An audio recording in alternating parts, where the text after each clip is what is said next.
does not support this bill, Mr Speaker. Thank you. I call the honourable member Colin King.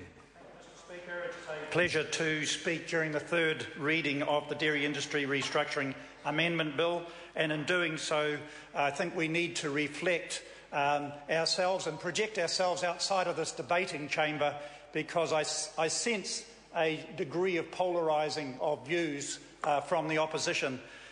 When you think about Fonterra and you think about milk, it is about cooperation, because if you don't cooperate, you don't actually have a product. When you think of Fonterra and the construct of the legislation of the Dairy Industry Restructuring Act, it is obligated to take milk from where it is being produced, and I might say that those people who would set themselves up and compete against Fonterra for that milk production would go to where it is the most efficient to pick up the milk in those areas like the Waikato, like Canterbury where it's developing, like Southland. They wouldn't set themselves up in Takaka or Kaikoura where there was an absence or a small number of dairy farmers. So I just want to set things into this context, Mr Speaker, because while we consider this amendment to the Dairy Industry Restructuring Act, we need to see it that this is an organisation that is primarily export focused. And whilst we in the House here did give it the ability to be able to not be subject to the Commerce Commission as would be the normal practice conditions and terms inside this country, it was purely driven out of the essential elements that New Zealand is a nation that exports at least 85, if not 90% of what it produces. So having put that in place, this amendment bill, I believe, is the next step and the next positive step for Fonterra, because it must compete internationally and it needs to succeed for the benefit of New Zealand.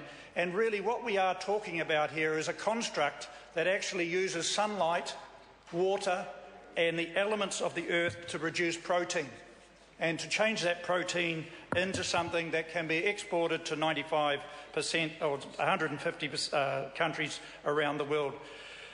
The Act was also designed to encourage contestability. And that was understandable, because we want to see a dynamic and vigorous Fonterra, and this is what we do have. So we go back to those times when these issues rose around redemption risk. We have had it articulated from the chairman of the Primary Production Select Committee that there was a triple whammy, as it were, where redemption risk became quite evident, and the international bankers valued that at $1 billion. And one only has to stop and think what that would do to the fiscal settings and economic settings of a company to be able to conduct itself in an orderly and effective way. And talking about growth and entering other markets, you can understand the dilemma that the governance structure of Fonterra would have faced. So, Mr Speaker, from that point of view, we want to also realise that back in 2006, 2008, it was the very governance structure of Fonterra that has brought it back to the situation where it is dynamic and taking this next step. So, without going any further, Mr Speaker, this bill has been well canvassed.